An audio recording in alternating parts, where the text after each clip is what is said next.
Tonight, when you look in the mirror, open your mouth. Look closely at your teeth. They are likely crowded, crooked, or perhaps you have already had several of them surgically removed. Nearly every other animal on this planet grows teeth that fit perfectly. Our ancient ancestors had perfectly straight teeth, robust jaws, and zero wisdom teeth impactions. Yet today, orthodontic treatment is a multi-billion-dollar global industry. Why is your mouth too small for your teeth? The answer is not a genetic mistake. It is an accidental side effect of human genius. Roughly 1.8 million years ago, a precursor species to modern humans made a world-altering discovery. We learned to control fire. But we did not just use it for warmth, we used it to cook our food. Anthropologist Dr. Richard Wrangham argues that cooking was the ultimate catalyst for human evolution. Raw meat and fibrous roots require hours of vigorous, crushing labor to digest. When we cooked our food, we essentially pre-digested it outside of our bodies. This shifted the energy demands of our biology.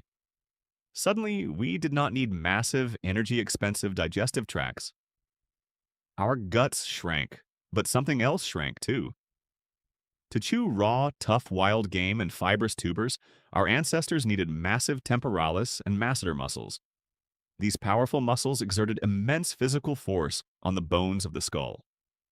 This mechanical stress acted like a sculptor, pulling and expanding the jawbone to its maximum genetic potential. When we started eating soft, cooked food, that intense mechanical stress vanished. Over thousands of generations, our jaws began to shrink. Why did our teeth not shrink at the exact same rate? The development of your jawbone is highly plastic. It responds dynamically to the physical forces of chewing during your childhood. If you do not chew tough things, your jaw simply does not grow to its full size. But your teeth are different. The size and shape of your teeth are highly conserved. They are locked tightly into your genetic blueprint, virtually unchanged by how hard you chew as a child. This mismatch is a biological disaster. We are trying to fit the teeth of an ancient hunter-gatherer into the jaw of a modern, soft food-eating human. Is this mismatch merely cosmetic? It is far more dangerous than that. In the 1930s, a dentist named Dr. Weston Price traveled to the most remote corners of the earth. He sought out isolated populations still eating their traditional diets.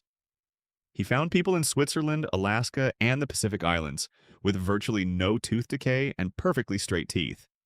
But when these same populations transitioned to a modern diet of soft, processed foods, the very next generation suffered from rampant crowding, narrow dental arches, and tooth decay. When your jaw fails to grow forward, it does not just crowd your teeth, it collapses your airway. A narrow jaw pushes the tongue backward into the throat. This restricts the flow of oxygen during sleep. It leads to modern epidemics of sleep apnea, chronic fatigue, and cognitive decline. Our ancestors slept deeply and breathed effortlessly through their noses. Today, millions of modern humans are chronic mouth breathers, starved of oxygen during the night. How did we let this happen? For millions of years, childhood was an active workout for the face. We chewed tough meats, dense roots, and raw vegetation. Today, we feed our infants liquid purees, soft breads, and ultra-processed foods that require almost zero muscular effort to swallow. We have engineered the physical work out of eating, and in doing so, we have accidentally engineered the human face to collapse. Your wisdom teeth are not evolutionary design flaws. They are simply the final passengers on a train that has run out of track. There is no room left for them because we stopped using our faces the way nature intended. Your crooked teeth are a physical record of human progress. They are the price we pay for the soft, comfortable world we have built around ourselves. We traded our powerful jaws for the ease of cooked food. The next time you look in the mirror, remember that your crowded mouth is not a personal failure. It is the visible scar of a million-year-old evolutionary bargain. We conquered the wild world, but in doing so, we became too soft to hold our own teeth.